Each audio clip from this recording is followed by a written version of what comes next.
একটা মেয়ে যখন নতুন একটা পরিবার আসে, সেই শুধু ঘর বদলায় না, সে চেষ্টা করে মানুষগুলাকে নিজের করে নিতে।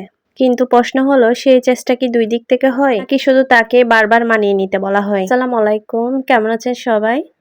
আরেকটি নতুন ব্লগে আপনাদেরকে ওয়েলকাম জানাচ্ছি। তো সকাল থেকে ব্লগটা স্টার্ট করলাম। সকালে উঠে আমার হাজবেন্ড নান রুটি নিয়ে আসছে, তো আমরা নাস্তা করে নিলাম। তো বাজারে গেল, আমার হাজবেন্ড বাজার থেকে মাছ নিয়ে আসলো, একদম তাজা মাছ নিয়ে আসছে।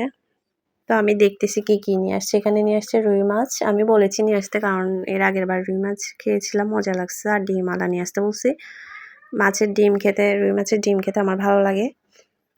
তারপর এদিকে আরেকটা মাছ নিয়ে আসছে, এটা ওনার পছন্দের নারকেল দিয়ে মাছ। এটাও কিন্তু মজা হয়েছে, রান্না করছিলাম টমেটো দিয়ে, সাগরের মাছ আর কি।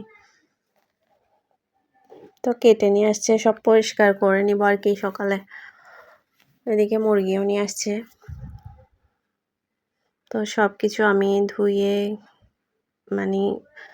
ফ্রিজে রাখবো, আর বাদ বাকিগুলা রান্না করে নিব আর কি। তো আমি মশলাটা কষিয়ে নিয়েছি, মাছগুলা দিয়ে দিয়েছি, মাছটা রান্না করে ফেলতেছি আগে।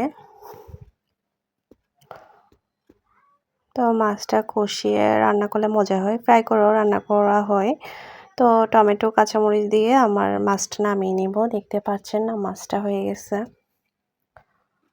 এরপর করলা ভাজি করতেছি। করলা ভাজি কার কার পছন্দ, আমার অনেক ভালো লাগে খেতে, আমার হাজবেন্ডেরও পছন্দ। তো এই যে রান্না করে নিলাম, মাছ রান্না করেছি ঝোল দিয়ে, টমেটো দিয়ে ঝোল করে।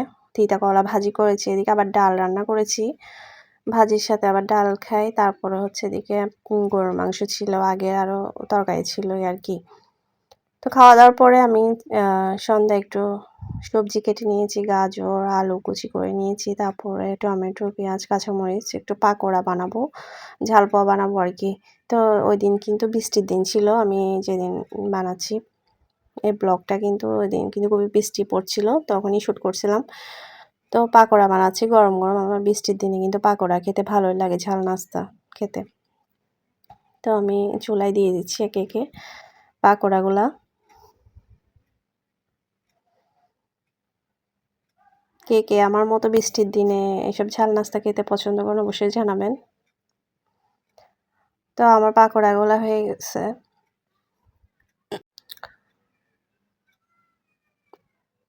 খুব সুন্দরভাবে হয়ে যাচ্ছে, একদম ফুলকো ফুলকো। তো আমি কিন্তু নামিয়ে নিব এখন পাকোড়াগুলা।